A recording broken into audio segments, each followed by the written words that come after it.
/28 मराठीमध्ये आपले स्वागत आहे। आजच्या मोठ्या बातम्यांबद्दल बोलूया। रॉयल आंतरराष्ट्रीय विद्यालयात वार्षिक स्नेहसंमेलनाचा उत्साह, विद्यार्थ्यांच्या सुप्त कलागुणांना मिळणार नवी दिशा। खापा येथील रॉयल आंतरराष्ट्रीय विद्यालयात वार्षिक स्नेहसंमेलनाचे उद्घाटन मोठ्या उत्साहात आणि दिमाखदार वातावरणात पार पडले। या स्नेहसंमेलनाच्या माध्यमातून विद्यार्थ्यांच्या सुप्त कलागुणांना एक नवी दिशा आणि हक्काचे व्यासपीठ मिळणार आहे, असा सूर कार्यक्रमात उमटला। कार्यक्रमाच्या उद्घाटन प्रसंगी प्रमुख अतिथी म्हणून डॉक्टर संजय डंभारे उपस्थित होते।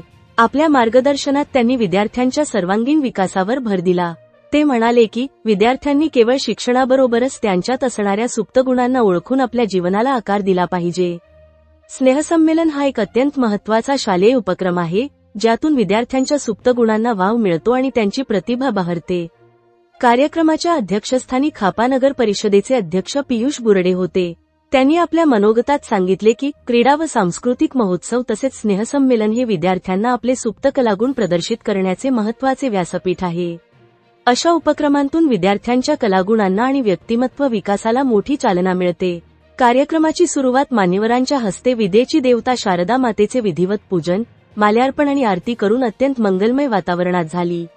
याप्रसंगी व्यासपीठावर संस्थेचे अध्यक्ष अतुल नाईक, उपाध्यक्ष डॉक्टर पराग चौधरी, खजिनदार देवेंद्र दलाल, सचिव डॉक्टर उमेश जीवतोडे, तसेच विजय ठाकरे, डॉक्टर नितीन पोटोडे, महेंद्र वारोतकर, डॉक्टर सचिन चौधरी, शिला दलाल, डॉक्टर मोनाली पोटोडे, नम्रता नाईक, मनीषा ठाकरे आणि स्मिता वारोतकर हे मान्यवर प्रामुख्याने उपस्थित होते।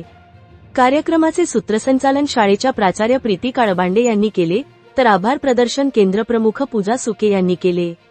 या रंगारंग सोहळ्यासाठी शाळेतील सर्व शिक्षक, शिक्षिका, विद्यार्थी आणि पालक मोठ्या संख्येने उपस्थित होते। सावनेर तहसील रिपोर्टर सूर्यकांत तळखंडेची रिपोर्ट।